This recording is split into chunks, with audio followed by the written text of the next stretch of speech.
আল্লাহ বলে, যদি আমার নেয়ামতের প্রশংসা করো আমি নেয়ামত বাড়িয়ে দেব, আর যদি নাশুকরি করো আমি এমন আযাব দেব, জেনে রেখো ইন্না বাতশা রাব্বিকা লাশাদীদ, নিশ্চয়ই তোমার রবের পাকড়াও, তোমার রবের অ্যাটাক, পানিশমেন্ট বড় ডেঞ্জারাস। কারণ আমি আল্লাহ সব সময় ধরি না, ধরলে ছাড়ি না, ধরে ধরে ধরে না, ধরলে আল্লাহ ছাড় দেয় কিন্তু ছেড়ে দেয় না, ঠিক কিনা? আমরা পুলিশকে যতটুকু ভয় পাই আল্লাহরে তার অর্ধেকও ভয় পাই না, তাই না? পুলিশ দেখলে অনেক ভয় পাই, র্যাব দেখলে অনেক ভয় পাই, বন্দুকের নল যদি মাথায় কেউ ধরে অনেক ভয় পায়, এর অর্ধেক আল্লাহরে ভয় পাই না, কারণ দেখি না যে। তো এই সব কিছুর চাইতে বেশি ভয় পাইতে হবে কাকে? আর সব সময় প্রশংসা করতে হবে কার? আল্লাহ এত নেয়ামত আমাদেরকে দিয়েছেন, এই নেয়ামতগুলো গুণে শেষ করা যাবে না। বিষ্ণু বলেছেন সব সময় তোমার জিহ্বাটাকে আল্লাহর জিকির আর প্রশংসা দিয়ে ভিজিয়ে রাখো। তো মান লাজিমাল ইস্তিগফার, যে ইস্তিগফারের সাথে আঠার মতো লেগে থাকে, সে 5টা জিনিস পায় জীবনে। চিল্লায় বলেন না কয়টা? 1 নাম্বার, জাআলাল্লাহু লাহু মিন কুল্লি দীকিন মাখরাজা, সব বিপদ থেকে তার উদ্ধার করে কে? আমাদের জীবনে বিপদ আপদ আছে না নাই? কম না বেশি? কত বিপদ, কত ধরনের বিপদ। যে কোনো সময় দুর্ঘটনা হতে পারে, রোড অ্যাক্সিডেন্ট আছে না নাই? যে কোনো সময় গুম হয়ে যেতে পারেন, আপনারা খুঁজে পাবেন আপনার স্বজনরা। যে কোনো সময় ক্রস ফায়ারের মধ্যে পড়তে পারেন, ঠিক কিনা?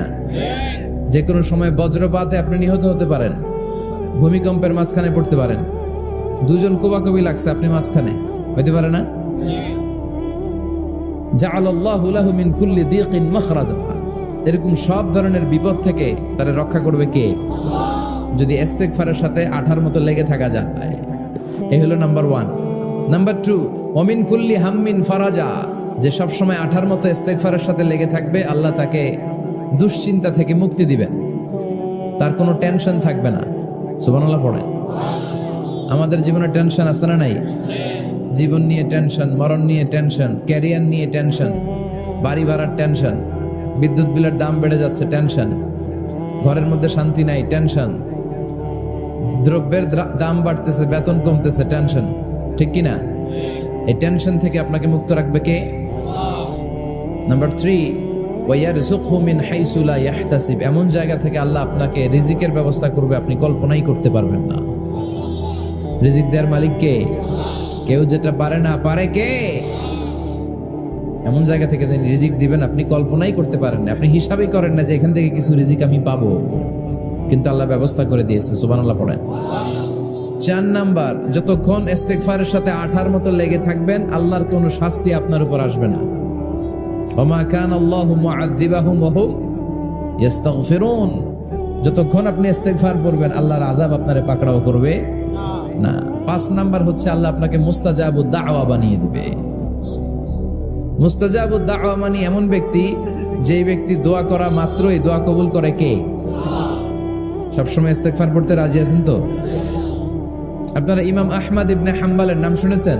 এই হাদিস কালেকশনের জন্য ইমাম আহমদ ইবনে হাম্বল বছরের পর বছর, যুগের পর যুগ, শহর থেকে গ্রাম, গ্রাম থেকে শহর চষে বেরিয়েছেন।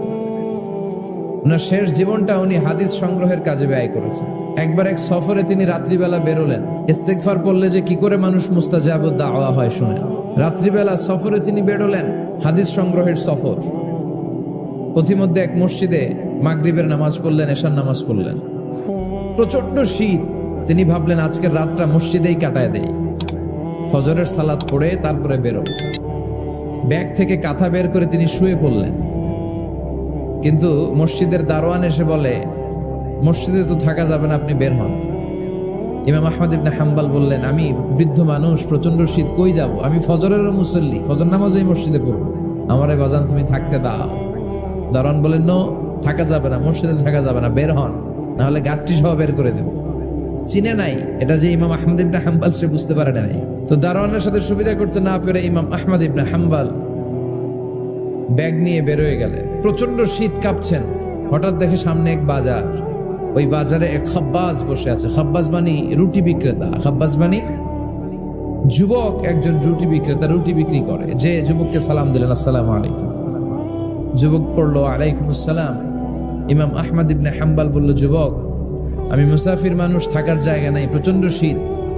এই যে তুমি চুলার মধ্যে উনুনে রুটি বানাচ্ছ, আমি যদি তোমার চুলার পাশে বসে রাতটা কাটাই, তোমার কোনো সমস্যা হবে? যুবক বলেন, নো, কোনো সমস্যা নাই। আহলান ওয়া সাহলান ওয়া মারহাবান বিক, খোশ আমদেদ, সুস্বাগতম, আসেন। আপনি আমার চুলার পাশে বসে আগুন পোয়ালে আমার সমস্যা কি? আসেন আসেন, বসেন, আপনি মুরব্বী মানুষ। ইমাম আহমদ ইবনে হাম্বল আল্লাহ শুকরিয়া করে চুলার পাশে বসে শীতের রাতে চুলা থেকে তাপ নিচ্ছেন, আগুন পোহাচ্ছেন। আর তিনি দেখতে লাগলেন যুবক আটা দিয়ে রুটি বানায় আর পড়ে আস্তাগফিরুল্লাহ, রুটির খামির বানায় আর পড়ে আস্তাগফিরুল্লাহ, গোল গোল করে খামির দিয়ে দলা বানিয়ে সাজিয়ে রাখে আর পড়ে আস্তাগফিরুল্লাহ, রুটি বেলুন দিয়ে বলে এটারে চুলার ভেতরে ঢুকায় আর কি পড়ে আস্তাগফিরুল্লাহ। ক্রেতা আসলে ক্রেতাকে রুটি দেয় আর পড়ে, ক্রেতার হাত থেকে টাকা নিয়ে ক্যাশ বক্সে রাখে আর কি পড়ে। ইমাম আহমদ ইবনে হাম্বল তো অবাক, ঘটনা কি? আসার পর থেকে এই যুবকটার দেখতেছি খালি পড়ে আস্তাগফিরুল্লাহ আস্তাগফিরুল্লাহ। তিনি কৌতূহল বশত বললেন, যুবক, মা লাকা ইয়া শাব দাইমান তাকরাউনা আস্তাগফিরুল্লাহ, হে যুবক, তোমার ঘটনাটা কি? আসার পর থেকেই তুমি শুধু দেখতেছি পড়তেছো আস্তাগফিরুল্লাহ আস্তাগফিরুল্লাহ, কারণটা কি? যুবক বলে, আমি সবসময় ইস্তেগফারের সাথে আঠার মতো লেগে থাকি, আর লেগে থাকার কারণে এর বরকতে আল্লাহ আমাকে মুস্তাজাবুদ দাওয়া বানিয়ে দিয়েছে। মানে আল্লাহ আমাকে এমন বানিয়েছে যে আমি দোয়া করা মাত্রই আমার দোয়া কবুল করে কে? ইমাম আহমদ ইবনে হাম্বল বললেন, আনতা মুস্তাজাবুদ দাওয়া, তুমি মুস্তাজাবুদ দাওয়া, মানে তুমি দোয়া করলেই সেটা কবুল হয়ে যায়? যুবক বলে, নাআম আনা মুস্তাজাবুদ দাওয়া, আমি আমার জীবনে যত দোয়া করেছি সব কবুল করে নিয়েছে কে? আমি মুস্তাজাবুদ দাওয়া, আমি দোয়া করতে দেরি কবুল হতে সেটা দেরি হয় না। তবে আমার পুরো জীবনের সব দোয়া কবুল হলেও একটা দোয়া এখনো কবুল হয় নাই। এটা শুনে ইমাম আহমদ ইবনে হাম্বলের কৌতূহল, কিউরিসিটি আরো বেড়ে গেল। তিনি বললেন, তোমার জীবনের সব দোয়া কবুল হয়েছে, একটা দোয়া কবুল হয় নাই, কি সেই দোয়া আমারে বলো? যুবক বলে, আমার জীবনে যে দোয়াটা কবুল হয় নাই সেটা হচ্ছে, আমি আল্লাহর কাছে দোয়া করে বলেছিলাম, আল্লাহ, শুনেছি এই জামানার সবচেয়ে বড় মুহাদ্দিসের নাম হচ্ছে ইমাম আহমদ ইবনে হাম্বল, আমি যেন ওই ইমাম আহমদ ইবনে হাম্বলের কপালে একটা চুমু দিয়ে মরতে পারি, তুমি তৌফিক দিও। ইমাম আহমদ ইবনে হাম্বল নিজেকে আর ধরে রাখতে পারলেন না, চোখের পানি ছেড়ে দিলেন, যুবককে জড়িয়ে ধরলেন আর বললেন, ইয়া শাব, আহমদ ইবনে হাম্বলের কপালে চুমু দেওয়ার জন্য আহমদ ইবনে হাম্বলের দরবারে তোমার যাওয়ার দরকার নাই, আহমদ ইবনে হাম্বল নিজেই তোমার দরবারে ছুটে এসেছে। আনাল আহমদ ইবনে হাম্বল, আমি নিজেই আহমদ ইবনে হাম্বল। চিল্লায় পড়েন আল্লাহু আকবার। যুবকটি চিৎকার মেরে সাইয়েদনা আহমদ ইবনে হাম্বলকে জড়িয়ে ধরল। আহমদ ইবনে হাম্বলের হাতে হাত রেখে মুসাফা করলো, আহমদ ইবনে হাম্বলের কপালে একটা চুমু এঁকে দিল আর বলল, ইয়া আহমদ ইবনে হাম্বল, এই ইস্তেগফারের কারণে আমার জীবনের সব দোয়াই কবুল হয়ে গিয়েছে। আপনি সব সময় যদি ইস্তেগফারের সাথে লেগে থাকেন, আপনারে মুস্তাজাবুদ দাওয়া বানাবে কে? এজন্য অবসরে যখন কোনো কাজ থাকে না, বেশি বেশি ইস্তেগফার পড়া যাবে না? বিশ্বনবী বললেন, লাউ কাতাআতা জিলদাক, গায়ের চামড়াগুলো কেটে কেটে রোদে শুকিয়ে যদি মায়ের পায়ের দুইটা জুতাও বানিয়ে দাও, ছোটবেলা যে দুধ খেয়েছো সেটার এক ঢোক দুধের শোধ আদায় হবে না। এজন্য মা যে কি কষ্ট করে, এখানে বেশিরভাগই আমরা নর্মাল প্রসেসে পৃথিবীতে এসেছি, তাই না? সিজারিয়ান বেবি খুব কম, থাকলে এক দুইটা। নর্মাল প্রসেসে একটা বাচ্চাকে ডেলিভারি করতে একটা মায়ের যে কত কষ্ট হয় আপনি কল্পনাই করতে পারবেন না। চিকিৎসা বিজ্ঞান বলে একজন সুস্থ মানুষ 45 ইউনিট পেইন বা ব্যথা একজন মানুষ সহ্য করতে পারে। ব্যথার তীব্রতা বা মাত্রা যদি 45 ইউনিটের বেশি হয়, যদি ছাড়িয়ে যায়, হয় লোকটা বেহুশ হবে, নয় মরে যাবে। আমার আর আপনার মা যখন আমাদেরকে নর্মাল প্রসেসে ডেলিভারি করেছেন, তখন তারা 45 না 57 ইউনিট প্লাস 57 থেকে 60 ইউনিটের পেইনও তারা ছাড়িয়ে গেছে। 57 ইউনিটেরও বেশি ব্যথা তারা সহ্য করেছে, যেটা কোনো অ্যাক্সিডেন্টে আপনার দেহের 206টা হাড্ডি আছে, তো 20টা হাড্ডি একসাথে কোনো অ্যাক্সিডেন্টে ভেঙে গেলে যত ব্যথা, তার চেয়েও বেশি ব্যথা। এজন্য মায়ের মনে কষ্ট দেয়া যাবে, মায়ের মনে কষ্ট দিয়ে জীবনে কেউ সফল হতে পারে নাই। সাইয়েদনা মূসা আলাইহিস সালাম আল্লাহর একবার জিজ্ঞেস করলেন, আল্লাহ, মাইয়া কুনু জালিসি ইয়াউমাল কিয়ামা, আল্লাহ আমার সাথে কিয়ামতের দিন জান্নাতের সাথী কে হবে? আল্লাহ বললেন জালিসুকা ফিল জান্নাতি জাজ্জার, তোমার সাথী হবে কিয়ামতের দিন বিচার শেষে জান্নাতে যখন ঢুকবা তোমার সাথী হবে একজন কসাই। কসাই চিনেন? কি করে? গোশত কাটে। সাইয়েদনা মুসা আলাইহিস সালাম অবাক হলেন, ঘটনা কি? কসাই, আমি হইলাম নবী আর আমার সাথে জান্নাতে থাকবে? হাউ কাম ইটস পসিবল, এটা কিভাবে সম্ভব? আল্লাহ বললেন নিজেই দেখে আসো এটা কেমন কসাই। সাইয়েদনা মুসা আলাইহিস সালাম ছদ্মবেশে কসাইয়ের দোকানে দাঁড়িয়ে রইলেন।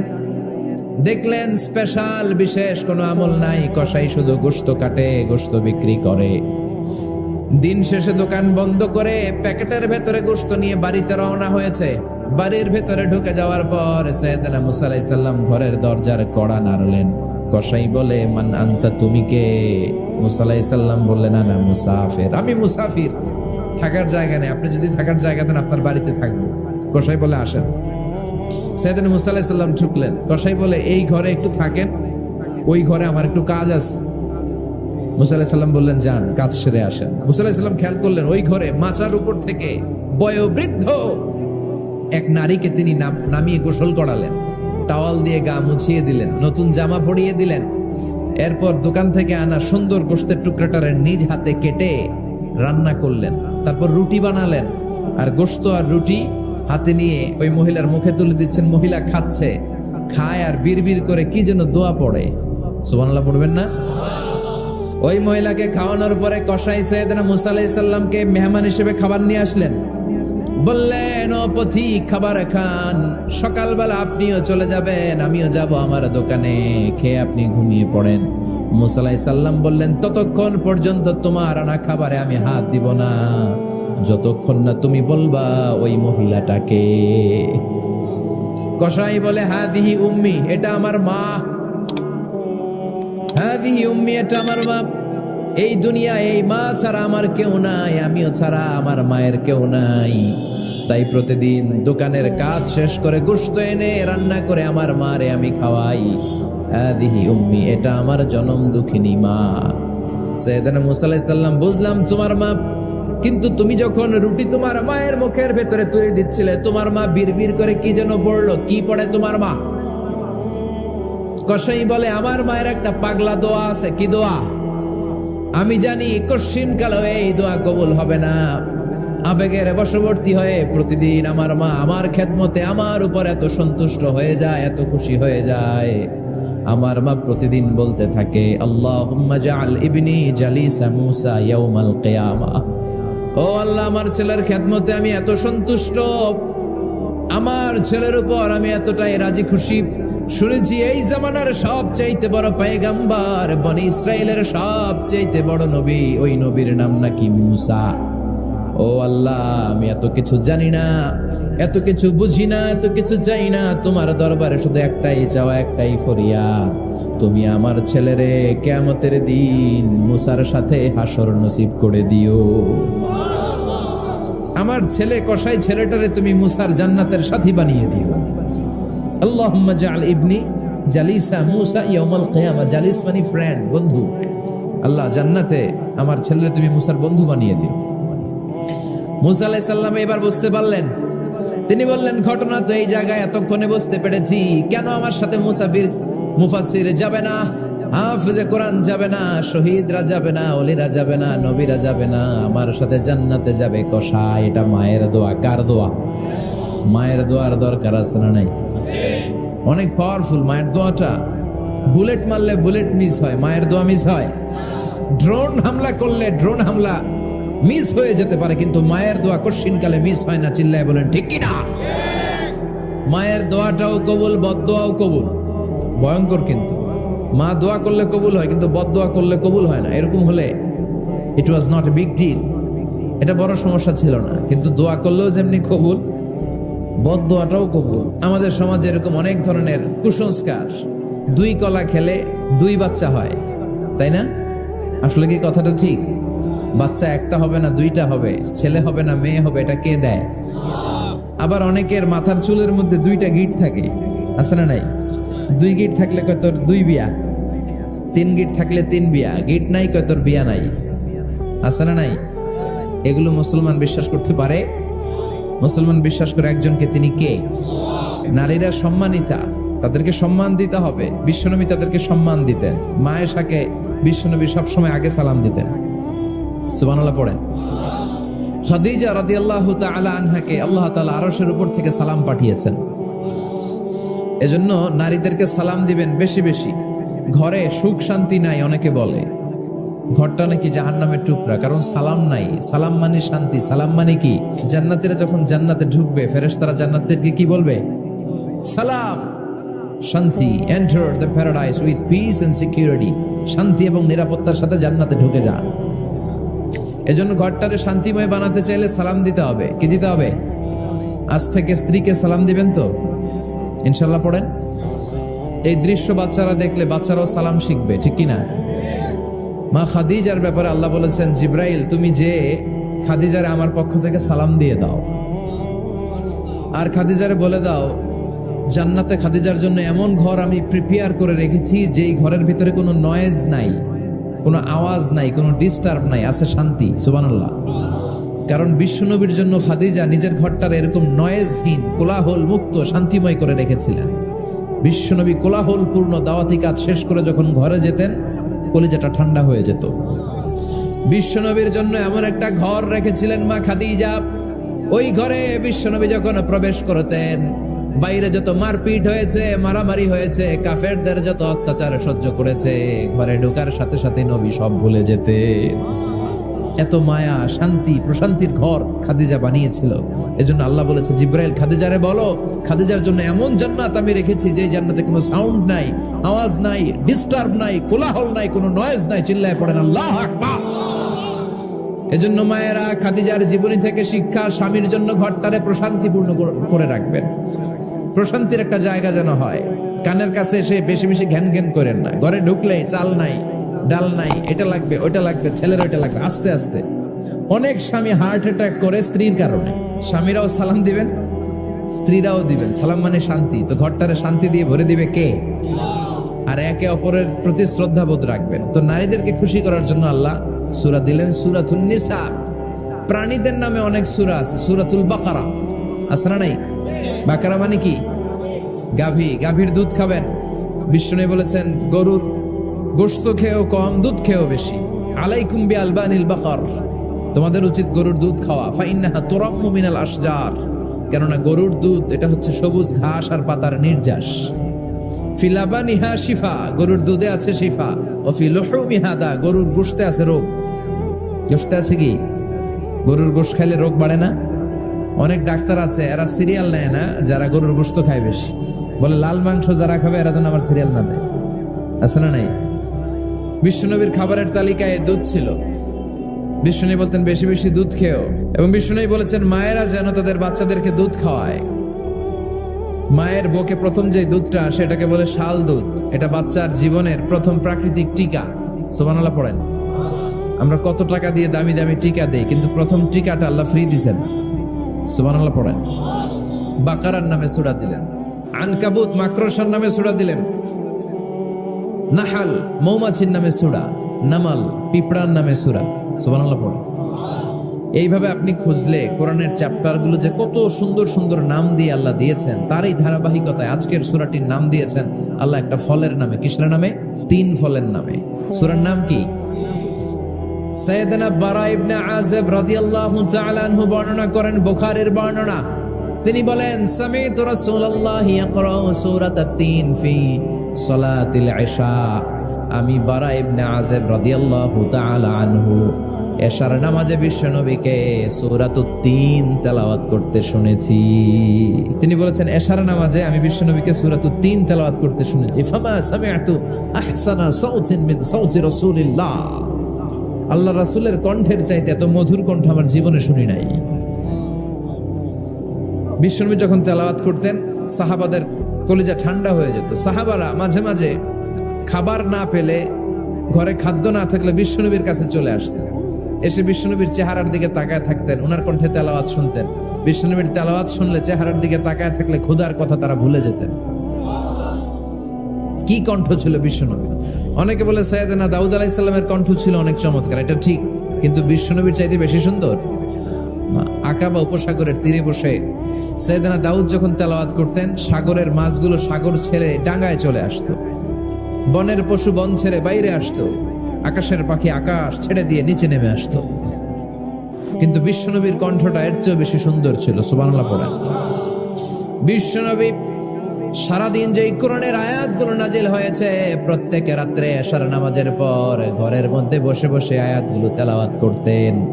আর মক্কার আবু জাহেল, উতবা, সাইবা, ওয়ালিদ ইবনে মুগীরা সবাই লুকিয়ে লুকিয়ে তেলাওয়াত শোনার জন্য বাড়ির চিপায় চলে আসতো। আবু জাহেল, উতবা, সাইবা এটা কি বিশ্বনবীর পক্ষের লোক না বিপক্ষের?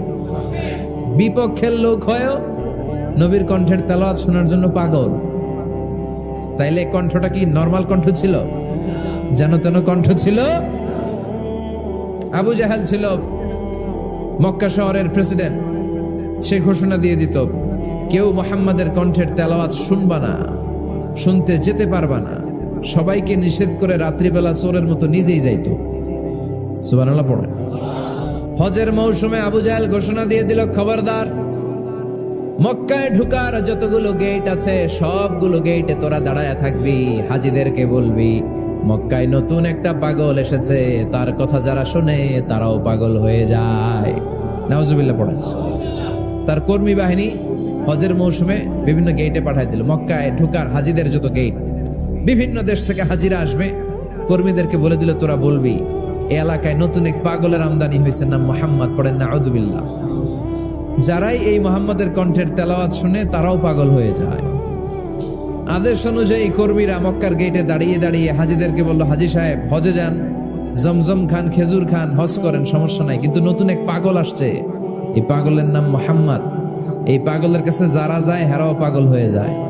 হাজি সাহেবরা কোনোদিন এই মুহাম্মদ নামটা শুনে নাই, এই প্রথম শুনলো। শুই নাই মনে মনে কয়, যেদিকে যাবো আর নাই যাব, আগে মুহাম্মদের কাছে যাব। সবার আগে কার কাছে যাব?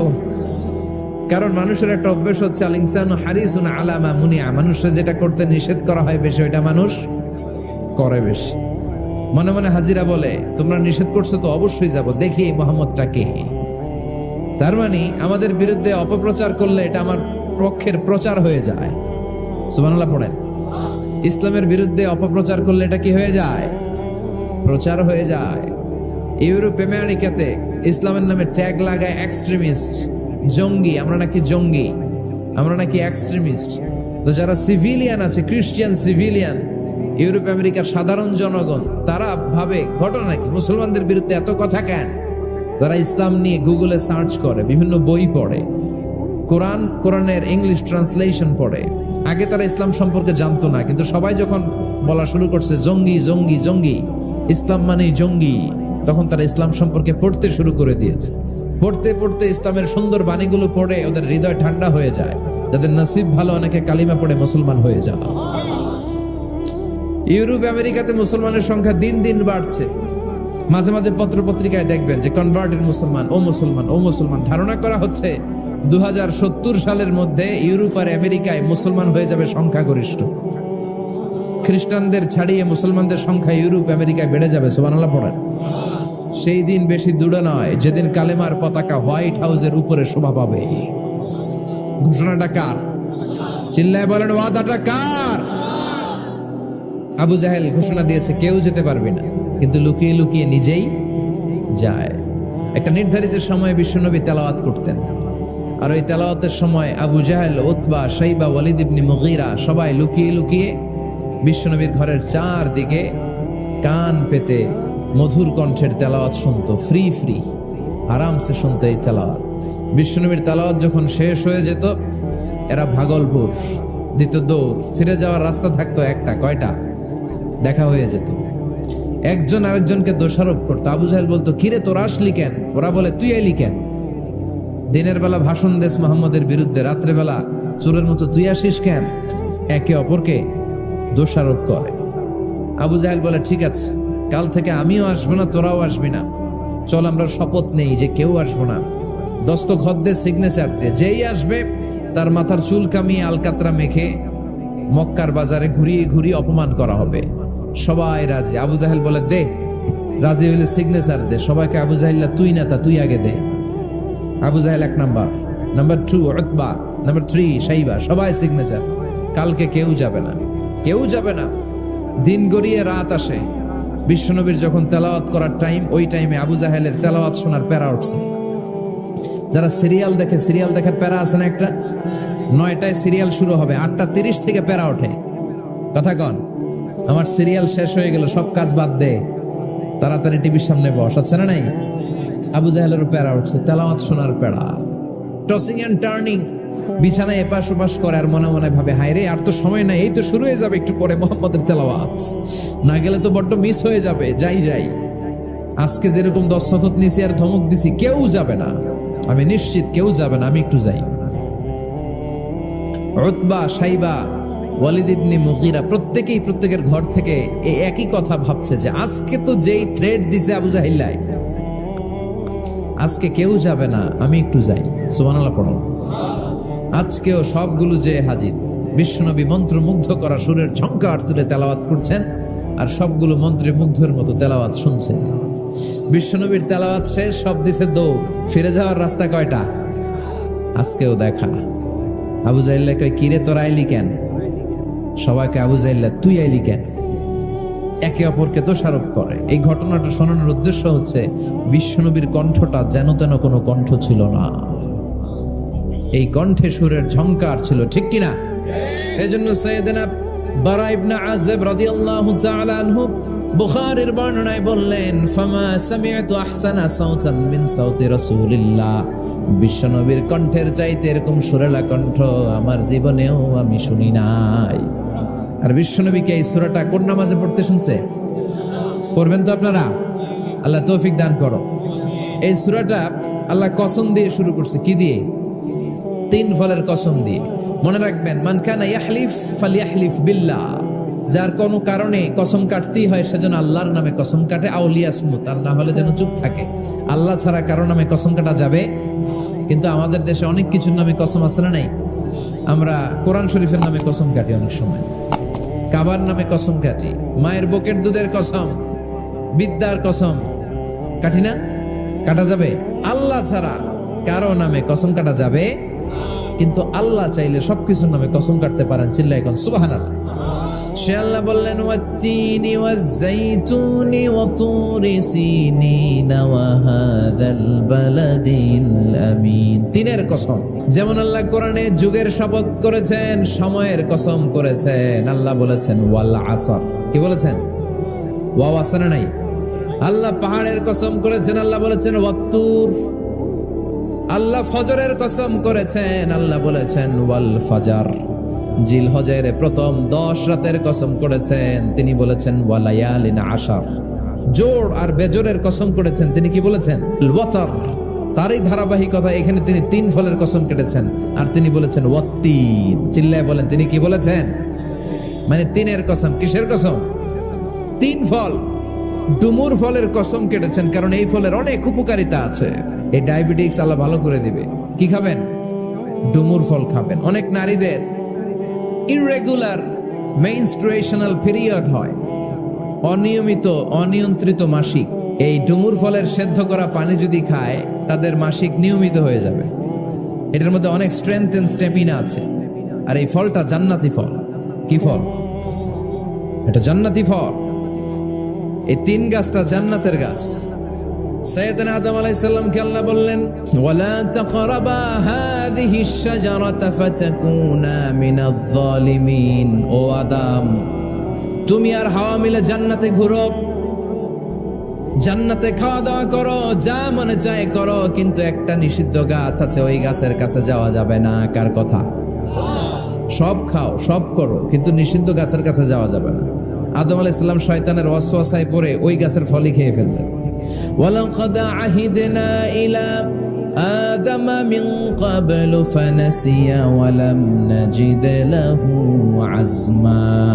আমি আদমকে স্পেশাল একটা অর্ডার করেছি, ওই অর্ডার আদম রক্ষা করতে পারে নাই। পারবে কেমন? আদম তো ভুলে গেছে। আদম আলাইহিস সালাম কি করছে? ভুলে গেছে। ভুল করে তিনি খেয়ে ফেললেন। শয়তানের ওয়াসওয়াসায় পড়ে শুধু আদমই খান নাই, হাওয়াও খেলেন আলাইহিমাস সালাম। খাওয়ার সাথে সাথে ওনাদের জান্নাতের পোশাকগুলো খুলতে আরম্ভ করলো, নেকেড হতে শুরু করলেন। আদম আর হাওয়া দুইজনে কি হতে শুরু করলেন? উলঙ্গ হতে শুরু করলেন। গায়ের মধ্যে আর জামা নাই। সম্মানিত ভাইয়েরা, এখানে শিক্ষণীয় যে বিষয়টা সেটা হচ্ছে শয়তানের কাজ, শয়তানের মিশন জান্নাতেও যেটা ছিল দুনিয়াতেও এটা। শয়তানের মিশন হচ্ছে আদম জাত, বনি আদমের দেহ থেকে কেমন করে কাপড় খোলা যায়, নারীদেরকে কেমন করে উলঙ্গ করা যায়। জান্নাতে যেমনি আদম আর হাওয়া আলাইহিস সালামের কাপড় শয়তান খুলেছে, দুনিয়াতেও শয়তান আমাদেরকে অশ্লীল বানাতে চায়। চিল্লায় বলেন ঠিক কিনা? এজন্য আমার মায়েরা, আমার বোনেরা, যাদের কানে আমার মাইকের আওয়াজ যায়, খবরদার, শয়তানের এই ওয়াসওয়াসায় ফাঁদে পা দেয়া যাবে না। শয়তান চেয়েছে জান্নাতে কেমন করে মা হাওয়ার কাপড় খুলে ফেলা যায়, দুনিয়াতেও শয়তান চায় কেমন করে আপনাদেরকে নেকেড বানানো যায়। ঠিক কিনা? বাংলাদেশে নারীদের কাপড় এখন দেহের মধ্যে বাড়ছে নাকি কমছে? পোশাক আশাক নারীদের খাটো হতে শুরু করেছে, এটা শয়তানের মিশন। এজন্য মায়েরা বোনেরা খবরদার, পোশাককে ছোট করবেন না, খাটো করবেন না, হেজাব পরবেন। এই হেজাবকে ফরজ করেছে কে? এই হেজাব আপনার অধিকার, আপনার অধিকার আপনি বুঝে নেন। হেজাব আপনার অহংকার, এই হেজাব হচ্ছে আপনার আভিজাত্যের প্রতীক। চিল্লায় বলেন ঠিক কিনা? নারী অধিকারের যারা কথা বলে, নারী আন্দোলনের কথা যারা বলে, তাদের কথায় কান দিবেন না। এরা বক্তব্যের মঞ্চে উঠে নারীর অধিকারের কথা বলে, কিন্তু তাদের ঘরেই নারীরা বেশি নির্যাতিতা, তাদের ঘরের কাজের মেয়েগুলাই বেশি নির্যাতিতা। চিল্লায় কোন ঠিক কিনা? তারাই লোহা গরম করে কাজের মেয়েগুলোর পিঠে ছ্যাঁক দেয়, তারাই সুযোগ পেলে ধর্ষণে সেঞ্চুরি করতে দ্বিধাবোধ করে না। চিল্লায় কোন ঠিক কিনা? শয়তানের মিশন জান্নাতে ছিল যেটা, দুনিয়াতেও এটা। পোশাক কি করে আলাদা করা যায়? এই জন্য হেজাব যেন আমরা ভুলে না যাই। হেজাব আপনার আভিজাত্যের প্রতীক, আপনার সৌন্দর্য, আপনার সম্ভ্রম, আপনার স্ট্যাটাস তো আপনার হেজাবের মধ্যে শোভা পায়। ঠিক কিনা? কিন্তু দিনকে দিন পোশাক ছোট হতে শুরু করেছে। হেজাবে একটা নারীকে যত সুন্দর, রূপবতী, গুণবতী, সুস্নিগ্ধা লাগে, অন্য কোনো পোশাকে লাগে?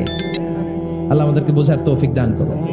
সাইয়েদনা আদম আলাইহিস সালাম, হাওয়া আলাইহিস সালাম জান্নাতের ভেতরে যখন উলঙ্গ হয়ে গেল, লজ্জাস্থান ঢাকার জন্য জান্নাতের বিভিন্ন গাছের দিকে দৌড়ায়, দৌড়িয়ে দৌড়িয়ে যেই গাছের পাতা দিয়ে তারা সেদিন লজ্জাস্থান ঢেকেছিল, ওই গাছের নাম ছিল তিন গাছ। কি গাছ?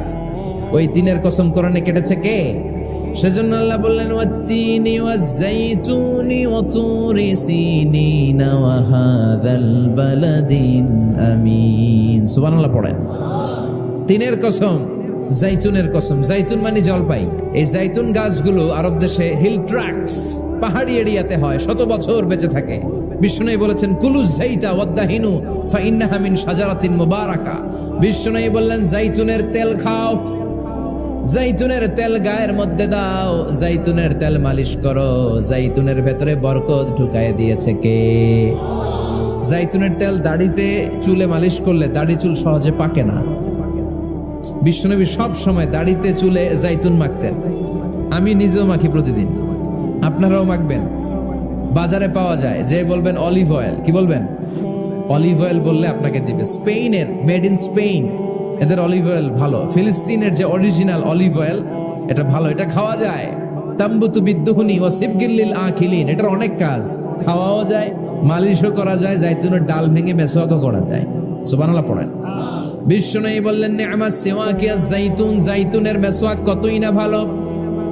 ফাইন্নাহা সিওয়াকি ওয়া সিওয়াকুল আমবিয়াই মিন ক্বাবলি, কেননা আমি বিশ্বনবী নিজে জাইতুনের ডাল ভেঙে মেসওয়াক করি, আমার আগে লক্ষাধিক নবীরা সবাই জাইতুনের ডাল দিয়ে মেসওয়াক করেছেন। সুবহানাল্লাহ পড়েন। আপনার দেহের ব্যাড কোলেস্টেরলের লেভেল কমে যাবে যদি জাইতুন আপনি খান। দাড়িতে মাখবেন, চুলে মাখবেন, আবার সালাদের মধ্যেও জাইতুনের তেল দিয়ে খাওয়া যায় যদি এক্সট্রা ভার্জিন হয়। এরপরে রব্বুল আলামিন বলেন, ওয়া তুরি সিনিন,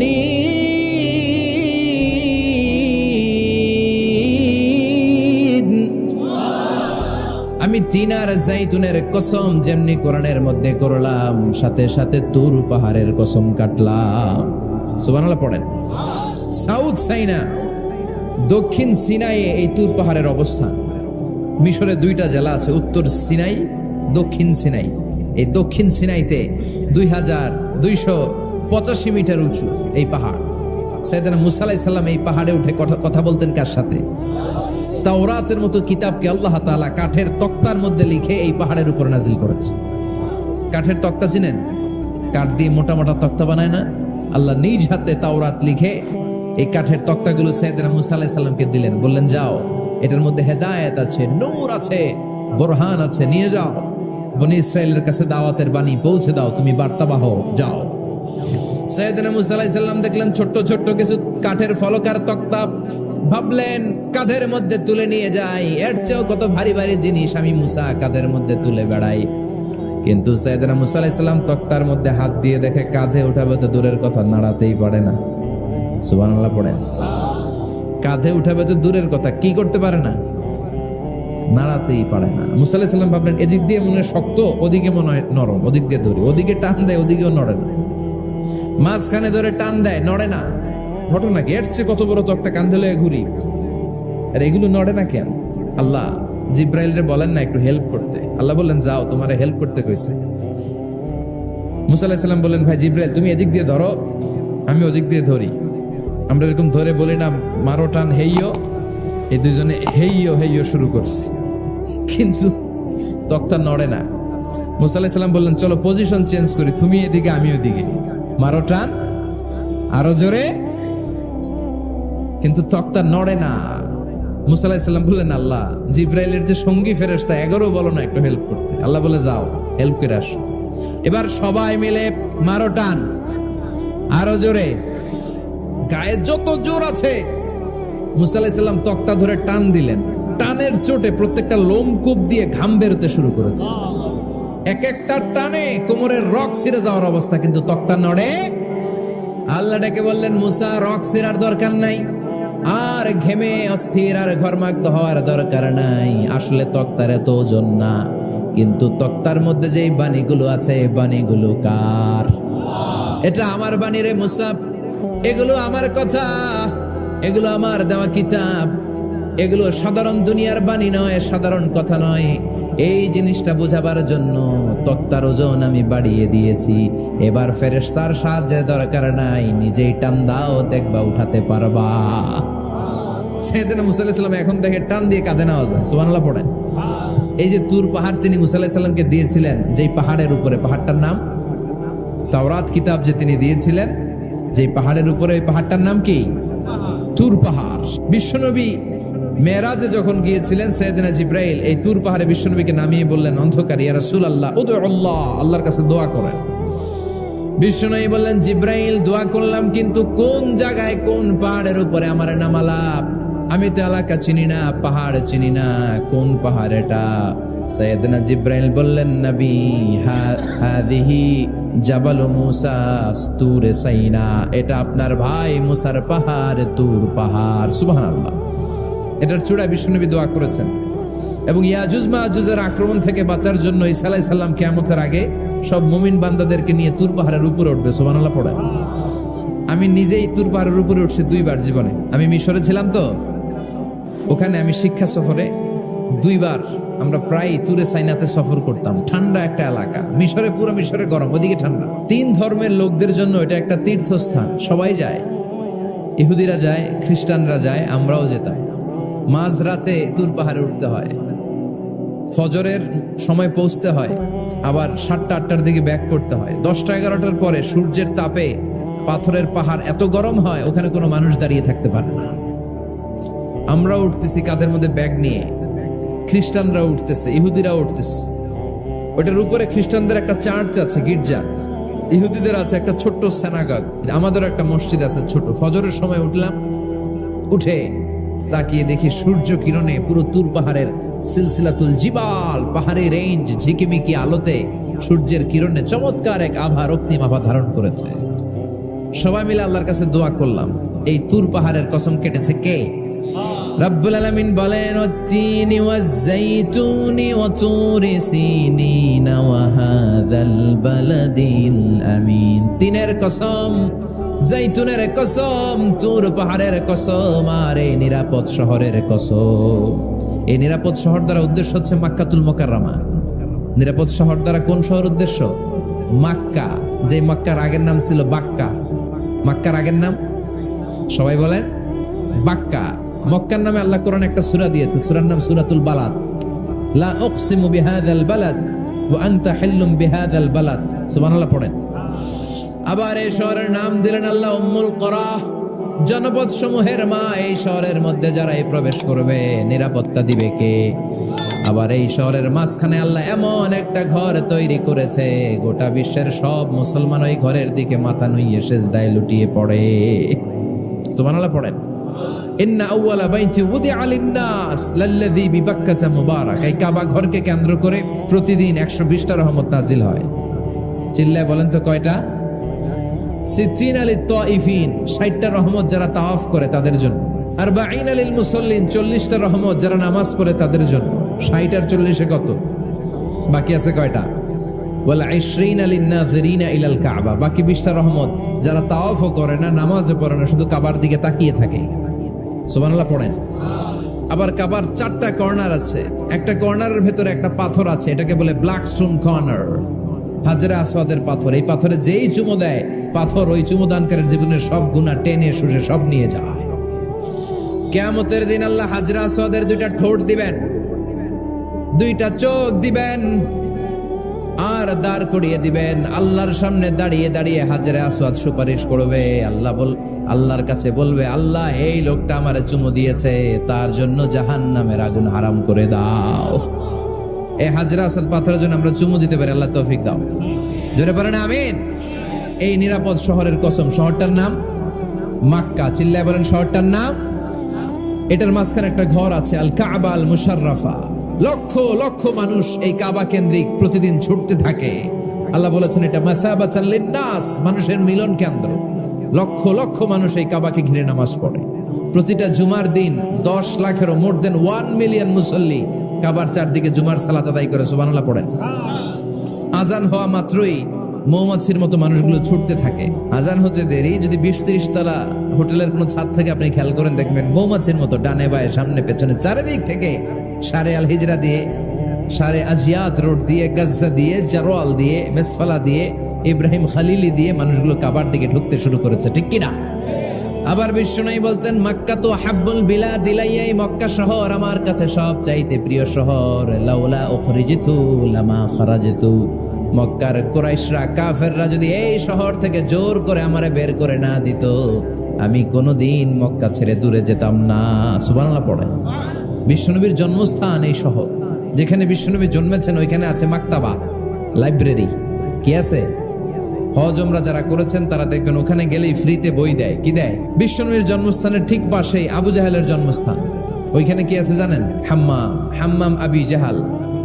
বাঙালি হাজিদের বুক ভরা ঘৃণা তার জন্য। বাঙালি হাজিরা বলে, আবু জাহিল্লার টয়লেট কই, যাইয়া সব ভরাই দিয়ে আসুন। জেদ্দাতে নেমেই খুঁজতে আরম্ভ করে, আবু জাহিল্লার টয়লেট কই।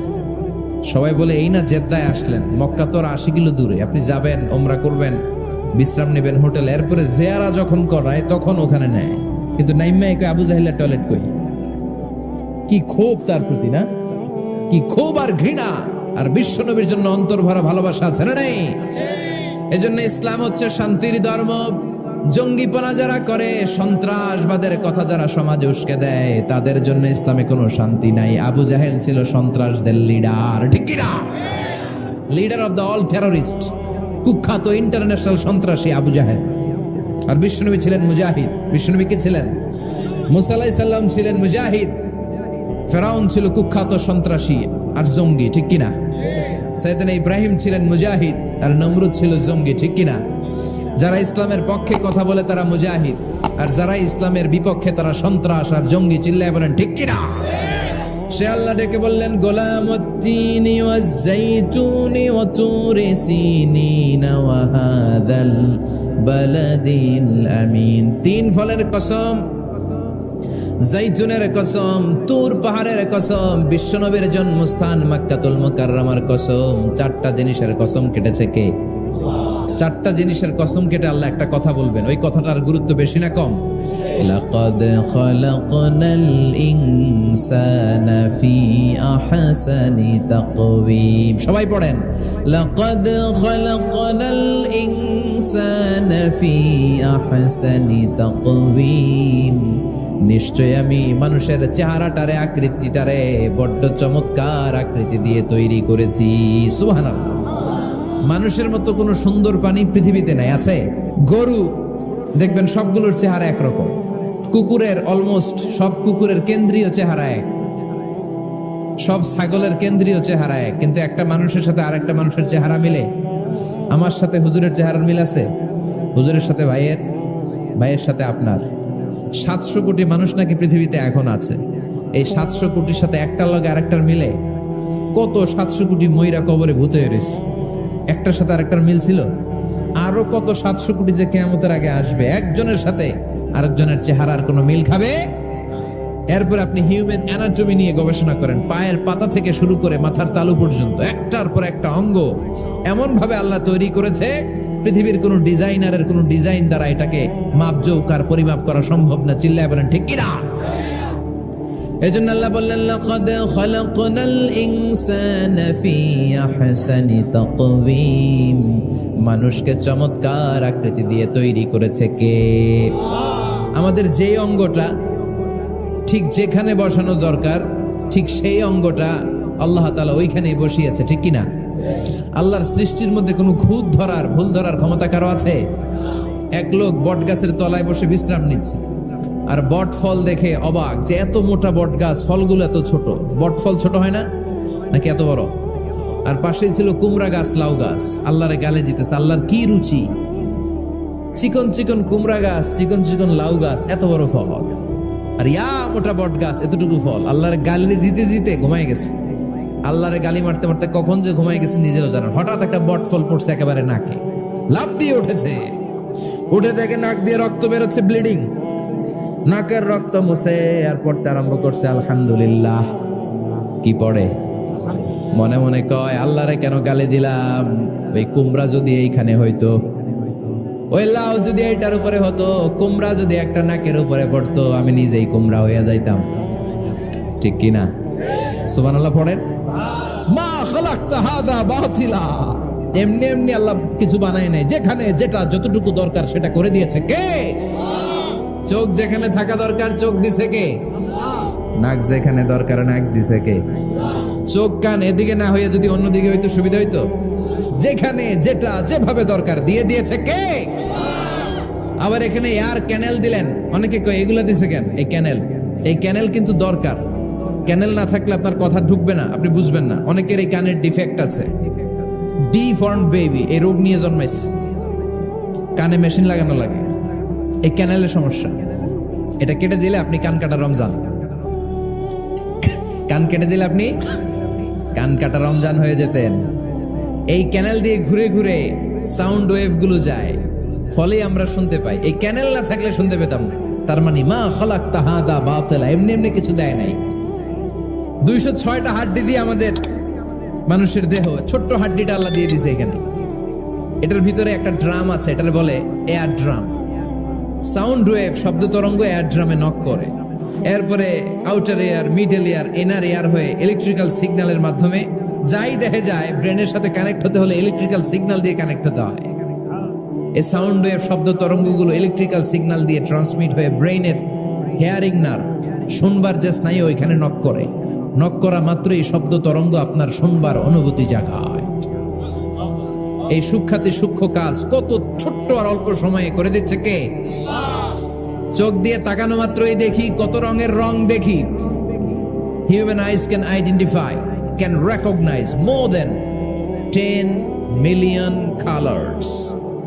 আমার কথা না, চক্ষু বিশেষজ্ঞদের কথা। মানুষের চক্ষু 10 মিলিয়নেরও বেশি রং, 1 মিলিয়নে 10 লাখ, 10 মিলিয়নে 1 কোটি, 1 কোটিরও বেশি ধরনের রং এই চোখ শনাক্ত করতে পারে। সাইজ মাত্র 2 মিলিমিটার। ছোট্ট এই চোখ দিয়ে এত কিছু দেখার সুযোগ দিয়েছে কে? এই জন্য রব্বুল আলামিন বলেন, লাকাদ খালাকনাল ইনসানা ফি আহসানি তাকওয়িম। আমি মানুষকে সব চাইতে সুন্দর আকৃতিতে তৈরি করেছি। সুবহানাল্লাহ। আমরাই শুধু মাথা উঁচু করে দাঁড়াতে পারি, গরু এরকম মাথা উঁচু করে দাঁড়াতে পারে? গরুর মাথা নিচে, ছাগলের মাথা নিচে, সবার মাথা নিচে। মানুষই দুই পায়ে ভর করে শির দ্বারা মানে স্পাইনাল কর্ডের উপর টান টান হয়ে মাথাটা উঁচু করে এইভাবে দাঁড়ায়। পৃথিবীতে একটাই সৃষ্টি, এজন্য আল্লাহ এই সৃষ্টির নাম দিয়েছে আশরাফুল, যে মখলুকাতের কাছে নূরের ফেরেশতাও সেজদা দিতে বাধ্য হয়েছে, ঠিক কিনা? আশরাফুল মখলুকাত বানালেন। এত বৈচিত্র্য মানুষকে আল্লাহ দিয়েছেন, বিবেক দিয়েছেন, আবেগ দিয়েছেন, বাক শক্তি, কথা বলার ক্ষমতা। কোন প্রাণীর আছে? সুবহানাল্লাহ কইবেন না? বিবেক দিয়েছেন, আবেগ দিয়েছেন, বাক শক্তি দিয়েছেন, উপলব্ধি করবার মতো ক্ষমতা দিয়েছেন। আশরাফুল মখলুকাত বানিয়েছেন এই মানুষকে। এই মানুষের মধ্যে আল্লাহ অনেক ক্যাপাসিটি দিয়েছেন। আবার আল্লাহ বললেন, ওয়ামিন আয়াতিহি খালকুস সামাওয়াতি ওয়াল আরদি ওয়াখতিলাফু আলসিনাতিকুম ওয়া আলওয়ানিকুম ইন্না ফী যালিকা লাআয়াতিন লিল আলিমিন। আমার সৃষ্টির মধ্যে অসাধারণ সৃষ্টি, আকাশ এবং জমিন সৃষ্টি, গায়ের রঙের ভিন্নতা, ভাষার ভিন্নতা। সুবহানাল্লাহ। এজন্য রব্বুল আলামিন বললেন, লাকাদ খালাকনাল ইনসানা ফি আহসানি তাকওয়িম। আমি মানুষকে চমৎকার আকৃতিতে তৈরি করেছি। সুম্মা রাদাদনাহু আসফালা সাফিলিন। তারপর মানুষকে আমি আবার নিম্নমুখী করেছি। মানুষের সৌন্দর্যটা সব সময় থাকে না। এই যে যুবক অবস্থায় আমাদের কি সুন্দর চামড়া, কি সুন্দর দেহ, বয়স যখন 70-80 হবে এরকম থাকবে? কথা বলেন না। এই কালো দাড়িগুলো সাদা হয়ে যাবে, বয়সের ভারে মিজানুর রহমান আজহারি নুজ্জ হয়ে যাবে, লাঠি লাগবে তখন। তখন স্টেজে উঠবে, হায়াতে বাসায় থাকলে লাঠি নিয়ে উঠতে হবে। কথা কর। আমার নানা বাইরে দেখতাম গাড়িতে একটা লাঠি রাখতো, মরহুম পীর সাহেব গোলাম সাদেক সাঈদী। গাড়িতে সব সময় লাঠি, এই লাঠি নিয়ে গাড়ি থেকে বেরোতো, লাঠি দিয়ে সিঁড়ি বেয়ে উঠতো, মাঝে মাঝে আমরা ধরেও উঠাতাম। তো উনি কি এরকম ছিল না? একদিন ইয়াং তাগড়া যুবক, রং ধরা যৌবন, জং ধরে শেষ থাকে না। আসফালা সাফিলিন এর দুইটা তাফসীর, একটা হচ্ছে ইলা আরজালিল উমর, সব সময় মানুষ যুবক থাকে না, একটা সময় তারে বৃদ্ধ বানিয়ে দেয় কে? আবার আল্লাহ বুঝালেন, মানুষ ভালো হলে অনেক ভালো হয়, খারাপ হলে অনেক খারাপ। মানুষ ভালো হলে ফেরেশতার চেয়ে ভালো, মানুষ খারাপ হলে পশুর চেয়েও খারাপ। কথা বলেন ঠিক কিনা? এক পশু আরেক পশুরে মারে না, এক পশু আরেক পশুরে হত্যা করে না, কিন্তু মানুষ মানুষের মারে কি মারে না?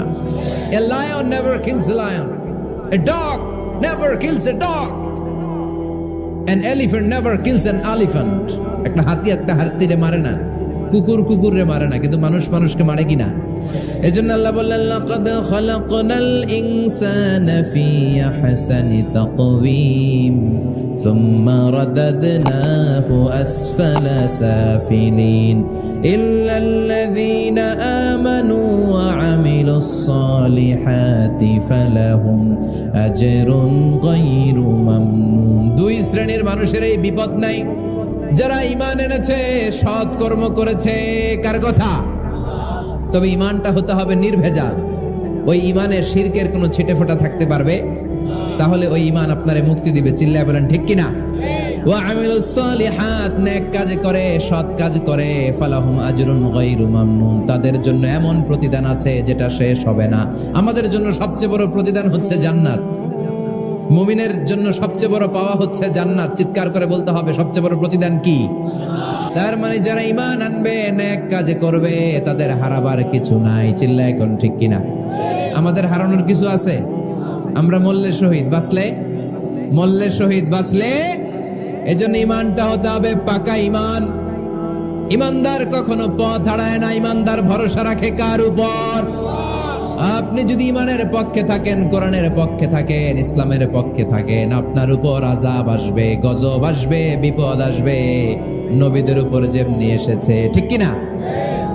ঝুঁকি যদি আসে, ভয় যদি আসে, আপনার উপর আযাব যদি আসে, শাস্তি যদি আসে, অত্যাচার আসে, মুমিন কখনো ভয় পায়? কথা বলেন। মুমিন কখনো পথ হারায় না, মুমিন কখনো আশা ছাড়ে না। চিল্লায় বলেন ঠিক কিনা? কারণ মুমিন খুব ভালো করে জানে, রাত্রি যত গভীর হয়, সুবহে সাদিকের সময় কাছে আসতে থাকে। কথা বলেন। গর্ভবতী মায়ের পেটের ব্যথা যত বাড়তে থাকে, নতুন মেহমান আসার সময় কাছে আসতে থাকে। তেমনি ইসলামের পক্ষে যারা কথা বলে, ইসলামের পক্ষে যারা লড়াই করে, হকের ব্যাপারে যারা বাতিলের বিরুদ্ধে আপোষহীন, তাদের উপর যত অত্যাচার আসবে ইসলামের বিজয়ের সময় কাছে ঘনাতে থাকবে। চিল্লায় বলেন ঠিক কিনা? ইসলাম জিন্দা হতা হয় হার কারবালা কি বাত। প্রতিটা কারবালার রক্তক্ষয়ী সংগ্রামের পরে ইসলামের বিজয় আসে। ইসলামের বিজয় মিষ্টি কথায় আসে না। ইসলামের কথা, ইসলামের বিজয়টা এমনি এমনি আসে না। ইসলাম জিন্দা হতা হয় হার কারবালা কি বাত। প্রতিটা কারবালার রক্তক্ষয়ী সংগ্রাম দিয়ে ইসলামের পতাকা উড়ে। চিল্লায় বলেন ঠিক কিনা? সে আল্লাহ বললেন ইল্লাল্লাযীনা আমানু ওয়া আমিলুস সালিহাতি ফালাহুম আজরুন গায়রু মামনুন ফামা ইউকাযযিবুকা বা'দু বিদ্দীন আলাইসাল্লাহু বিআহকামিল হাকিমিন। ও নবী, এরপরেও কোন জিনিস তাদেরকে ইসলাম থেকে দূরে রাখে? তাদেরকে জিজ্ঞেস করেন, আমি কি শ্রেষ্ঠতম বিচারক নই? সব বিচারকের শ্রেষ্ঠ বিচারক কে? কার বিচারে কোনোদিন জুলুম হয় না? চিল্লায় বলেন। আল্লাহর বিচারে কেউ কোনোদিন ঠকবে? তিনি সবচেয়ে শ্রেষ্ঠতম বিচারক। বিশ্বনবী বললেন সূরাতুত তিন তেলাওয়াত করতে করতে কেউ যখন এই অষ্টম আয়াতে চলে আসে, সেজন্য বলে বালা ওয়া আনা আলা যালিকা মিনাশ শাহিদিন। আল্লাহ, আমি সাক্ষ্য দিচ্ছি আপনি শ্রেষ্ঠ বিচারক। আপনার চাইতে শ্রেষ্ঠ বিচারক হতে পারে? দুনিয়াতে যে বিচারগুলো পান নাই, আপনি কি মনে করছেন আখিরাতে এই বিচার হবে না? কথা বলেন। আপনার উপর জুলুম করা হয়েছে, আপনাকে নির্যাতন করা হয়েছে, এগুলোর বিচার করবে কে? আপনার জমি মেরে খেয়ে দিয়েছে, আপনার সম্মান নষ্ট করেছে, বিচার করবে কে? যত অন্যায় বিচার পৃথিবীতে হয়েছে, এগুলোর নতুন করে বিচার হবে। সেই বিচারকের, সবচেয়ে বড় বিচারকের ভূমিকা পালন করবে আমাদের আল্লাহ। আহকামুল হাকিমিন। Allah put a question to the audience, to the মুমিনিন। মুমিনদের কাছে আল্লাহ একটা প্রশ্ন রেখে এই সূরাটা শেষ করেছেন। আলাইসাল্লাহু বি আহকামিল হাকিমিন। আমি কি শ্রেষ্ঠতম বিচারক নই? এজন্য আমাদের ভরসা সব সময় একজনের উপর, তিনি কে? আর মুমিন কখনো আশা হারায় না। মুমিন তাওয়াক্কুল করে কার উপর? ভরসা রাখে কার উপর? বিপদে আপদে, সকালে বিকালে, সর্বাবস্থায় ফরিয়াদ করে একজনের কাছে, তিনি কে? আল্লাহ আমাদের সবাইকে কথাগুলো বুঝার আমল করার তৌফিক দান করুক। আমরা পড়ি আমিন।